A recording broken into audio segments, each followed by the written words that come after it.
పల్లెవాకిట ఎన్నికల సందడి మొదలైనందున ప్రజలు విజ్ఞప్తితో ఆలోచించి మంచి అభ్యర్థులను ఎన్నుకోవాలని సమాచార హక్కు పరిరక్షణ సమితి ఎలక్షన్ వాచ్ కమిటీ జాతీయ చైర్మన్ డాక్టర్ బొమ్మరపోయిన కేశవులు ముదిరాజ్ తెలిపారు. సమాచార హక్కు పరిరక్షణ సమితి ఎలక్షన్ వాచ్ కమిటీ నల్గొండలోని doctor BR Ambedkar open university regional coordination సెంటర్లో ఏర్పాటు చేసిన విలేకరుల సమావేశంలో ఆయన మాట్లాడారు. ఎన్నికల కమిషన్ ఆదేశాలతో సమాచార హక్కు పరిరక్షణ సమితి ఎలక్షన్ వాచ్ కమిటీ ప్రతి ఎన్నికల్లో ఓటరు చైతన్య కార్యక్రమాలు నిర్వహిస్తుందని చెప్పారు. ఈ ఎన్నికల్లో కూడా ఓటర్ చైతన్య కార్యక్రమాలు సదస్సులు నిర్వహించనున్నట్లు తెలిపారు. దేశాభివృద్ధికి రాష్ట్రాభివృద్ధికి పట్టుకొమ్మలు గ్రామాలు అలాంటి గ్రామాల్లో నేడు ఎన్నికల కోలాహలం నడుస్తోంది. పార్టీ గుర్తు లేకుండా జరుగుతున్న ఎన్నికలు గ్రామాభివృద్ధికి దిక్సూచిగా నిలవనున్నాయి. గ్రామ ప్రజలు తమ గ్రామ సర్పంచ్గా వార్డు మెంబర్లు గ్రామాభివృద్ధికి పట్టుబడే అభ్యర్థులను ఎన్నుకోవాలని సూచించారు. నిత్యం అందుబాటులో ఉండి గ్రామ సమస్యలు పరిష్కరించే వారికి పట్టం కట్టాలని చెప్పారు. ఓటర్లు 100% తమ ఓటు హక్కును వినియోగించుకోవాలని విజ్ఞప్తి చేశారు. యువతి యువకులు, మహిళలు, వృద్ధులు, నిరుద్యోగులు అన్ని వర్గాల వారు ఓటు అనే ఆయుధాన్ని వినియోగించుకుని మంచి అభ్యర్థులను ఎన్నుకోవాలన్నారు.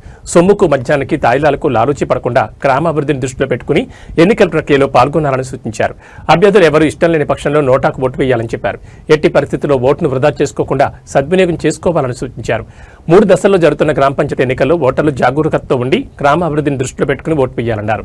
అక్రమాలు, ప్రలోభాలకు గురిచేసేవారని సి విజిల్ యాప్ ద్వారా ఫిర్యాదు చేయొచ్చని చెప్పారు. ప్రజాస్వామ్యానికి పునాది అయిన ఎన్నికలు పారదర్శకంగా నిర్వహించేందుకు ఎన్నికల అధికారులు ఏర్పాట్లు చేసినందున ప్రజలు స్వచ్ఛందంగా వచ్చి ఎన్నికల్లో ఓటు హక్కును వినియోగించుకోవాలని కోరారు. ఈ కార్యక్రమంలో Mahatma Gandhi university Maram Venkataramana Reddy, Ambedkar open university Nalgonda regional coordinator doctor Bujja Anil Kumar, సమాచార హక్కు పరిరక్షణ సమితి ఎలక్షన్ వాచ్ కమిటీ ముఖ్య సలహాదారుడు కోట్ల రామలింగయ్య, ప్రముఖ న్యాయవాది ఎండి నజీరుద్దీన్, మహేష్ గౌడ్, శ్రీకాంత్ కట్ట, శ్రీనివాస్, నరహరి గౌడ్, శ్రీహరి, యాదయ్య, సమాచార హక్కు పరిరక్షణ సమితి ఎలక్షన్ వాచ్ కమిటీ సభ్యులు తదితరులు పాల్గొన్నారు.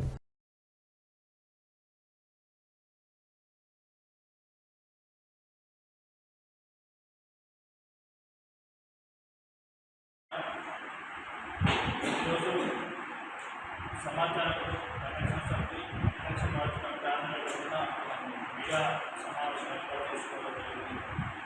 తెలంగాణ రాష్ట్ర ఎన్నికల కమిషనర్ ఆదేశాల మేరకు గల జరగబోయే గ్రామీణ గ్రామ పంచాయతీ ఎన్నికల్లో అకాల ఉన్న సందర్భంగా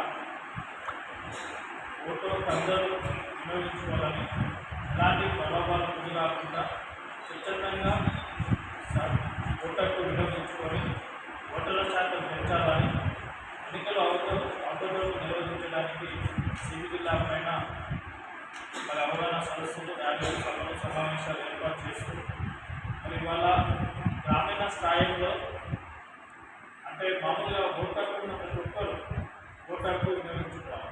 ఎందుకంటే భారతదేశం అనేది ప్రజాస్వామిక దేశం.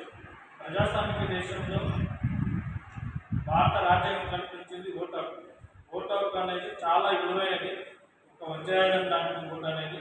కానీ మన ఓటు ద్వారానే మరి మంచి అభ్యర్థులు, మనకు నచ్చిన అభ్యర్థులకు ఓటు వేసి మీకు ఎవరైతే నిరంతరం అభివృద్ధి చేస్తారో, గ్రామాభివృద్ధికి పాల్పడి గ్రామంలో ఉంటున్న గ్రామాభివృద్ధికి పనిచేస్తున్న వారిని ఎన్నుకోవాలని. ఎందుకంటే గ్రామాభివృద్ధి అనేది గ్రామంలో నివాసం ఉంటున్న వారికి తెలిసి ఉంటుంది. కాబట్టి గ్రామ సమస్యలపైన పనిచేసే అభ్యర్థులకు మాత్రమే ఓటర్కు వినియోగించుకోవాలి. బరిలో ఉన్న అభ్యర్థులు ఎవరైనా నచ్చకపోతే ఈసారి బ్యాలెట్ పత్రాల ద్వారా జరుగుతున్న ఎన్నికలలో కూడా మరి దాని మనకు నోటా గుర్తు కూడా ప్రవేశపెట్టడం జరిగింది. కాబట్టి బరిలో ఉన్న అభ్యర్థులు ఎవరు నచ్చకపోయినట్లయితే నోటా గుర్తు కూడా ఓటు వేసి మరి ఓటర్ల శాతం పెంపొందించాలని, ఎలాంటి ప్రలోభాలకు గురిగా బరిలో ఉన్న అభ్యర్థులు ప్రజలను ప్రలోభాలకు గురి చేసినట్లయితే దానిపైన సివిజి ల్యాబ్ ఉంటుంది. దాంట్లో మీరు ఫోటో కానీ, వీడియో కానీ, డబ్బు, మద్యం, అదేవిధంగా ఇతరత వస్తువులు ఏవైనా సరే అవి చిత్రీకరించినట్లయితే ఎన్నికల కమిషనర్ దృష్టికి వెళ్తూ ఉంది. వారు మనకు అందిన వెంటనే తక్షణంగా అధికారులను పంపించి సమస్య పరిష్కరించే విధంగా వారు చేస్తూ ఉన్నారు. ఇటు ఎన్నికల అధికారులు అన్ని ఏర్పాట్లు చేశారు.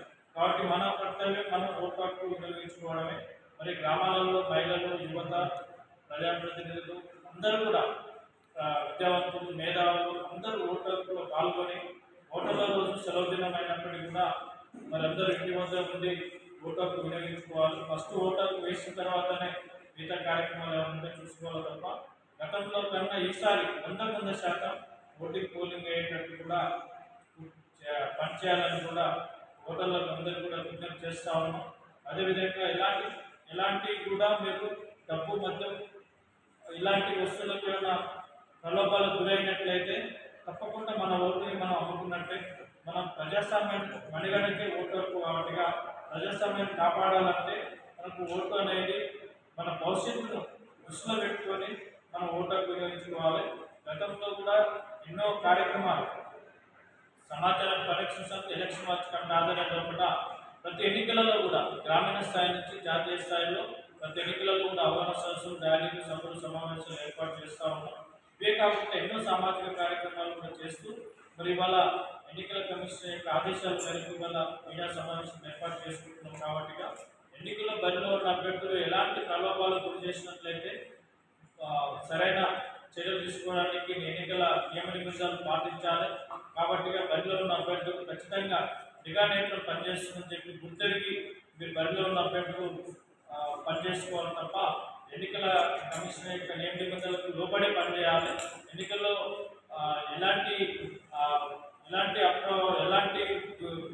ఎలాంటి సమస్యలైనా కూడా ఎన్నికల కమిషన్ దృష్టికి తీసుకెళ్ళినట్లయితే తప్పకుండా ఆ సమస్య పరిష్కారం అవుతుంది. ప్రభుత్వ పాలనలో పారదర్శకత, జవాబుదారీతను పెంపొందించడం, ప్రజాస్వామ్యాన్ని బలోపేతం చేయడమే లక్ష్యంగా ముందుకెళ్తా ఉన్నాం. కాబట్టిగా ఇవన్నీ అంశాలు బరిలో ఉన్న అభ్యర్థులు ఖచ్చితంగా ఇవి పాటించాలి. లేని ఏడాలైతే ఎన్నికల కమిషన్ దృష్టికి తీసుకెళ్తారు. అధికారులు అన్ని ఏర్పాట్లు చేశారు. ఇప్పటికే దాదాపుగా అన్ని ఏర్పాట్లు చేసి 3 విడతలు జరుగుతూ ఉన్నాయి. గ్రామ పంచాయతీ ఎన్నికలు అనేవి 3 విడతలు జరుగుతూ ఉన్నాయి. మొదటి విడత 11వ తేదీ నుంచి మొదలుకొని 17వ తేదీన ఎండ్ అవుతుంది. కాబట్టి ఖచ్చితంగా అన్ని దశల వారికి ఎన్నికల కమిషనర్ ఇటు ఎన్నికల ప్రకటన ఏర్పాటు చేశారు. ఎన్నికల కమిషనర్ అన్ని అధికారుల సమన్వయంతో ఇటు పోలీసు అధికారులు కూడా అన్ని ఏర్పాట్లు చేసి ఎలాంటి ఘర్షణ వాతావరణం లేకుండా ప్రశాంతమైన వాతావరణంలో ఎన్నికలు జరిగే విధంగా వారు కూడా ఎన్నికల పోలీసు సిబ్బంది కూడా పనిచేస్తూ ఉంది. ఇటు ప్రభుత్వ అధికారులు, పోలీసు అధికారులు సమన్వయంతో పనిచేస్తున్నప్పుడు మన ఓటర్ల బాధ్యతగా మనం ఓటు హక్కు వినియోగించుకోవాలి. ఓటు వేసి ప్రజాస్వామ్యాన్ని కాపాడాలి తప్ప ఓటును వినియోగించుకోవాలి. ప్రతి ఒక్కరు కూడా మనం ఏంటంటే ఓటు అమ్ముకున్నట్లయితే మన బిడ్డల భవిష్యత్తు కూడా అమ్ముకున్నట్లయితే. కాబట్టి ఓటు అనేది చాలా విలువైనది, చాలా వజ్రాయుధం లాంటి ఓటు అనేది. కాబట్టి మీరందరూ కూడా ఎలాంటి ప్రలోభాలకు గురి కాకుండా స్వచ్ఛందంగా ఓటు హక్కు వినియోగించుకొని ఓటర్ల శాతం పెంపొందించాలని చెప్పి కూడా మరొకసారి విజ్ఞప్తి చేస్తున్నాము. గ్రామ అభివృద్ధి దేశాభివృద్ధి కాబట్టి మనం గ్రామంలోనే అభివృద్ధి చేసినట్లయితే గ్రామ పంచాయతీల ద్వారానే మరి గ్రామాభివృద్ధి అవుతూ ఉంది. అలానే దేశాభివృద్ధి కూడా అలా జరుగుతుంది. కాబట్టి గ్రామాభివృద్ధి సరిగా ఉన్నప్పుడే దేశాభివృద్ధి కూడా బాగుంటుంది. కాబట్టి అందరూ కూడా గ్రామంలో ఉన్న ప్రతి గ్రామ పంచాయతీలో ఉన్న ఓటు ఉన్న ప్రతి ఒక్కరు, మహిళలు, యువత, విద్యావంతులు, మేధావులు, ప్రతి ఒక్కరు ప్రజాప్రతినిధులు అందరూ కూడా ఓటు వినియోగించుకొని 100% ఓటింగ్ నమోదయ్యేలా కృషి చేయాలని కూడా మరొకసారి విజ్ఞప్తి చేస్తూ ఉన్నాను. ఓటర్లందరికీ కూడాను మీరందరూ కూడా ఓటులో పాల్గొని ఓటు వినియోగించుకుంటారని కూడా మరొకసారి మీకు కృతజ్ఞతలు, అభినందనలు తెలుపుతూ ముగిస్తాను.